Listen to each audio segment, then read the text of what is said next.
আমি মনে মনে সবসময় ভাবি আমি যে কেকের ভিডিও বানাচ্ছি কোনো একটা কেকের ভিডিও ট্রেন্ডিংয়ে চলে যাক, আমার পরিচয়টা হোক আমার কাজের মাধ্যমে।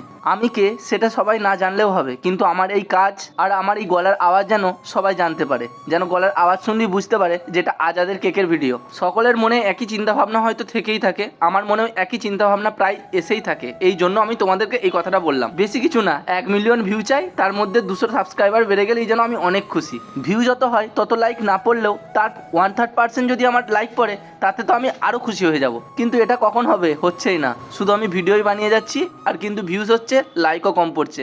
আমি কিন্তু আমার চেষ্টা ছাড়িনি, আর তোমাদের ভালোবাসায় আমি নতুন নতুন ভিডিও তোমাদেরকে প্রত্যেক দিন উপহার দিই। শুধু একটাই আশা রাখি, কোনো একটা ভিডিও আমার ভাইরাল হয়ে যাক। আজকের এই কেকটি খুব সিম্পলের মধ্যেই ছিল, 2 টিয়ার, পার্পেল কালার আর হোয়াইট কালারের কম্বিনেশনে করতে বলেছিল কেকটি শুধুমাত্র আইসিং করে ডেলিভারি করে দিলেই হবে। আর সামনে আমার কাছে কিছু বল ছিল সিলভার কালারে, সে সমস্ত বলগুলো আমি কেকে অ্যাড করে নিলাম। আমার নিজেরই কেকটাকে অনেকটা ফাঁকা ফাঁকা লাগছে, যেহেতু কেকটা বানিয়েছি তাই তোমাদের সাথে আমার এই কেকটাও শেয়ার করে নিলাম।